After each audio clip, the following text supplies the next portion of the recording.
ایک زمانے میں ایک بادشاہ تھا جس نے ایک قیدی کو کسی جرم میں موت کی سزا سنائی۔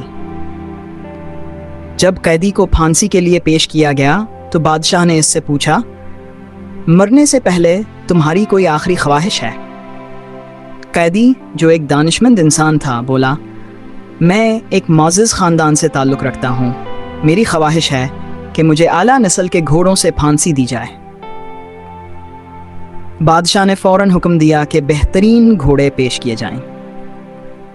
جب گھوڑے لائے گئے تو قیدی نے غور سے ان کا جائزہ لیا اور کہا، ان میں سے ایک تو اعلیٰ نسل کا ہے لیکن دوسرا نہیں۔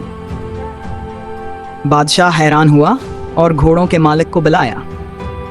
مالک نے تصدیق کی، جی ہاں، ایک گھوڑا خالص نسل کا ہے لیکن دوسرے میں گدھے کا ملاپ ہے۔ بادشاہ نے قیدی سے پوچھا، تمہیں یہ بات کیسے معلوم ہوئی؟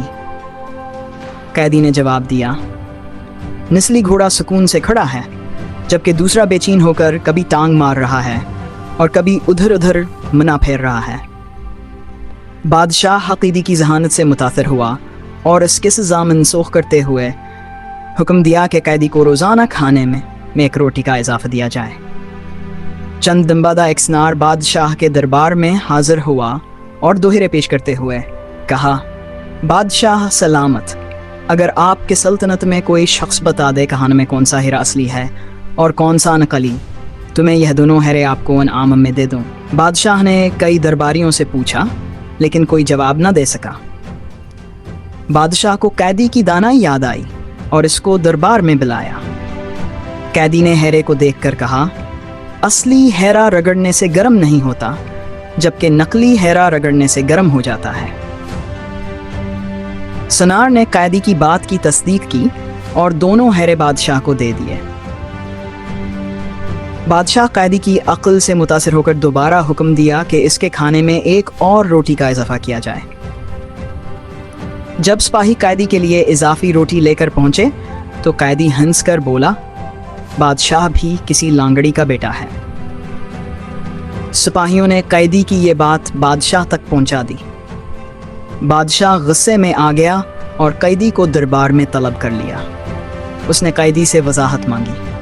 قیدی نے کہا، اپنے خاندان کے بارے میں کسی بزرگ سے معلوم کروا لیں۔ بادشاہ نے حکم دیا کہ سلطنت کے سب سے بوڑھے شخص کو تلاش کیا جائے۔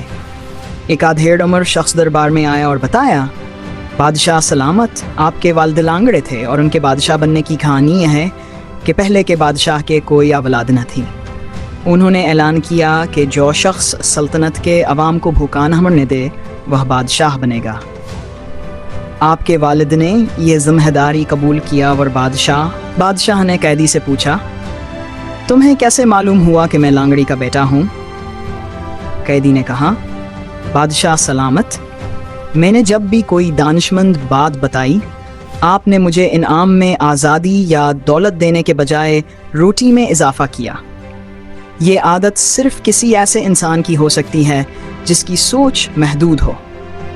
اس کہانی کا نتیجہ یہ ہے کہ انسان اپنی دولت، شہرت یا عہدے سے نہیں بلکہ اپنے کردار اور عمل سے پہچانا جاتا ہے۔